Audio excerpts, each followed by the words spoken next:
Who could have imagined that the motorcycle empire that would one day echo across the world began inside a small wooden shed that leaked wine through its gaps?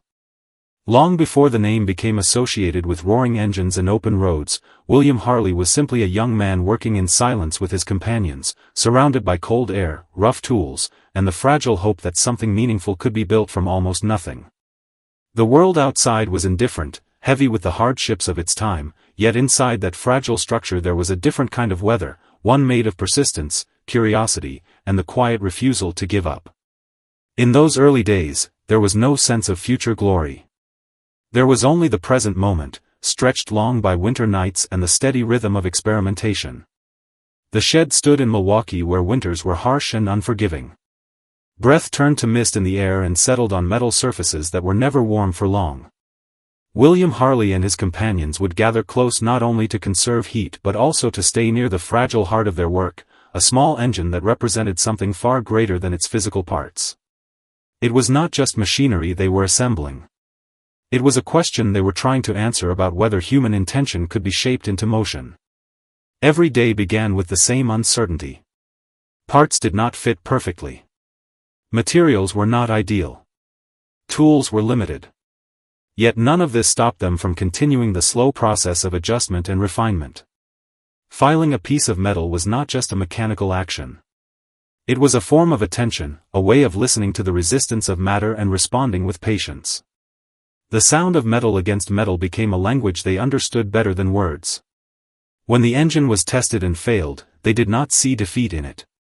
They saw information, a quiet suggestion about what needed to change next. As the nights deepened, doubt often arrived uninvited. There were moments when even William Harley questioned why he was so consumed by something so unstable and demanding. The engine would shake unevenly, refusing to settle into the smooth rhythm he imagined. He would disassemble it again and again, studying its parts as if they contained a hidden logic waiting to be discovered. The others sometimes spoke softly to encourage him, but most of the time he remained absorbed in silence, communicating more with the metal than with the people around him. In that silence there was frustration, but also an unusual kind of devotion, as if he had entered into an agreement with the machine itself that neither side fully understood but neither could abandon. Outside the shed, the world moved on without noticing. Snow would fall steadily, covering the ground in a quiet blanket that made everything seem slower and more distant. Inside, a single lamp often remained lit late into the night, casting long shadows over unfinished parts and scattered tools. That small pool of light became their entire universe. It was enough. In that confined glow, they were not failures or dreamers. They were builders of something not yet named, holding on to a belief that stability could eventually emerge from chaos. Over time, the process of trial and error began to shape them as much as it shaped the machine. William Harley's focus sharpened into something almost instinctive. He was not chasing commercial success, nor was he thinking about how the world might one day perceive his work. His attention was fixed on a deeper question of balance, on how motion could feel natural rather than forced. Each adjustment was guided by sensation as much as measurement. He listened to vibration, watched movement, and adjusted by feel, as though he were tuning not just an engine but a living rhythm. There were nights when exhaustion made everything feel heavier. Hands ached from repetitive work. Eyes burned from staring too long at imperfect results. Yet even in those moments there was a sense that something essential was being shaped through persistence alone. The repetition itself became meaningful. Failure was not an interruption but part of the structure of progress.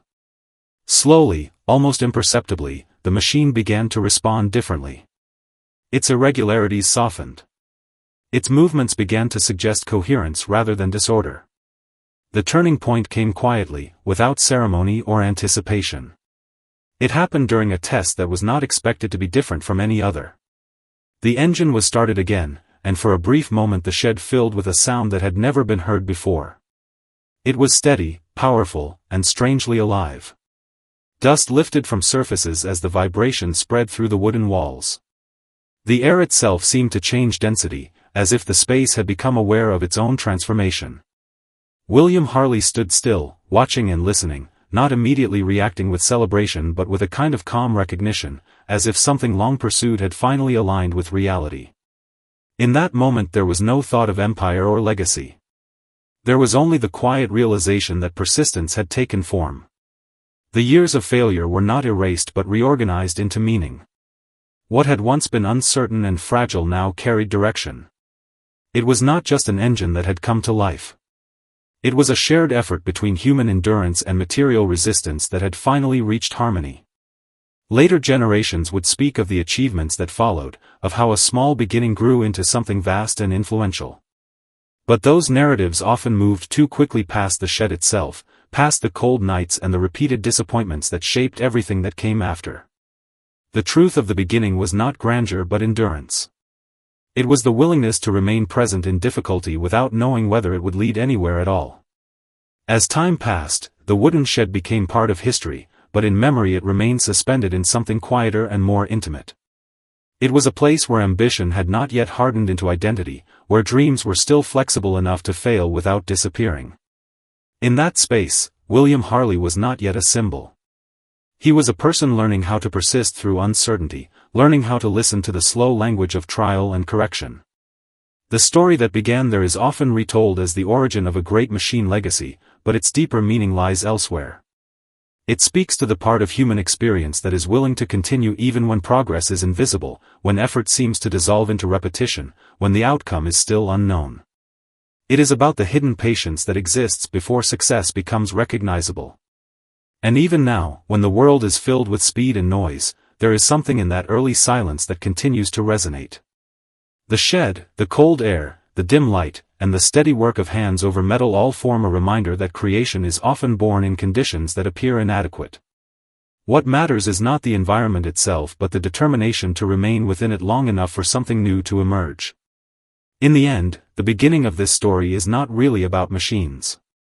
It is about attention, endurance, and the quiet courage to continue shaping something that does not yet exist.